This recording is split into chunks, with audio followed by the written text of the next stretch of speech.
All right, picture a massive chemical plant. You're probably visualizing endless pipelines, towering smokestacks, maybe some highly complex supply chains, right? Well, today, we're actually going to explore the human element of this industry.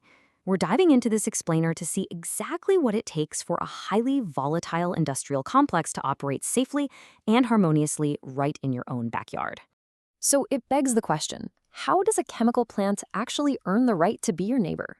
Look, it goes way beyond just getting standard building permits and zoning laws approved. Today, we're unpacking how these facilities have to secure what's known as a social license to operate. It's this fascinating high-stakes intersection where corporate economics directly meets community survival. Okay, here's our roadmap for today's explainer. We're looking at 1, the social license to operate, 2, impacts on public health, 3, proactive community engagement, 4, defining environmental justice, and finally, emergency preparedness and response. Section 1, the social license to operate. Now, you might be wondering, what exactly is a social license? Well, it's absolutely crucial to understand that it isn't just PR fluff. It's a vital business asset.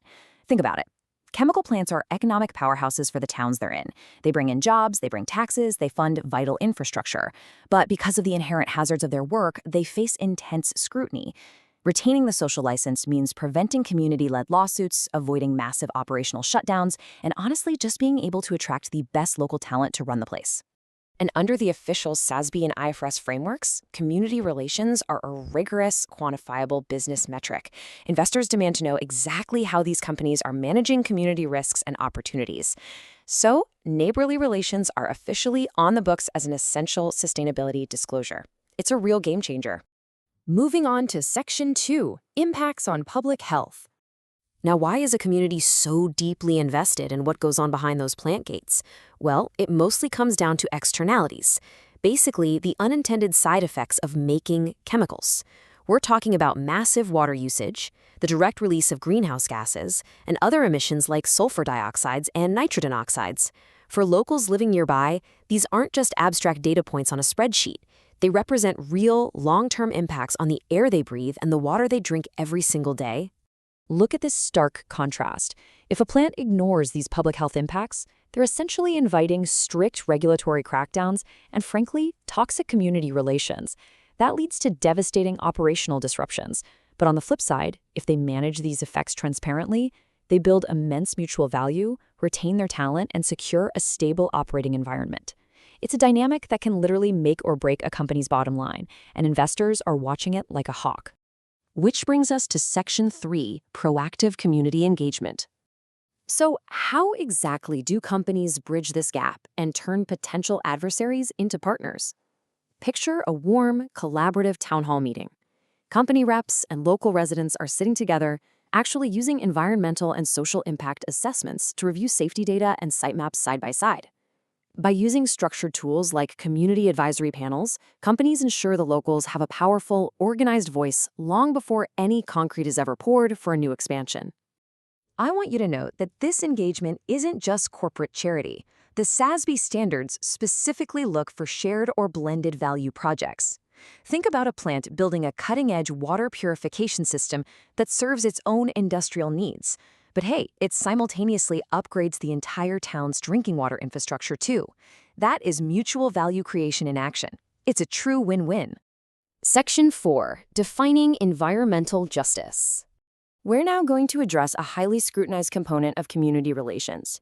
The standard impartially defines environmental justice strictly as the fair treatment and meaningful involvement of everyone, regardless of race, color, national origin, or income, when implementing environmental policies. Historically, heavy industrial hazards have sometimes been pushed into lower-income or minority neighborhoods. These official accounting standards now require companies to assess these specific concerns, ensuring they aren't unfairly burdening one single community with their industrial footprint. Connecting this back to the business imperative, if a community feels they're bearing an unfair, toxic burden, they will mobilize. Ignoring environmental justice isn't just a failure of community relations. From an investor's perspective, grassroots protests, lawsuits, and regulatory shutdowns are massive, catastrophic operational risks that absolutely must be mitigated. All right, Section 5, Emergency Preparedness and Response. Let's transition into the physical safety aspect. Because in the chemicals industry, the physical stakes are just incredibly high. We're talking about highly combustible substances processed under intense heat and pressure. A single technical failure, a brief moment of human error, or even a severe weather event can trigger a hazardous spill or explosion. And that immediately endangers everything outside those plant gates. Because of this, a facility just cannot operate in a silo. They must actively co-develop emergency plans directly with local first responders.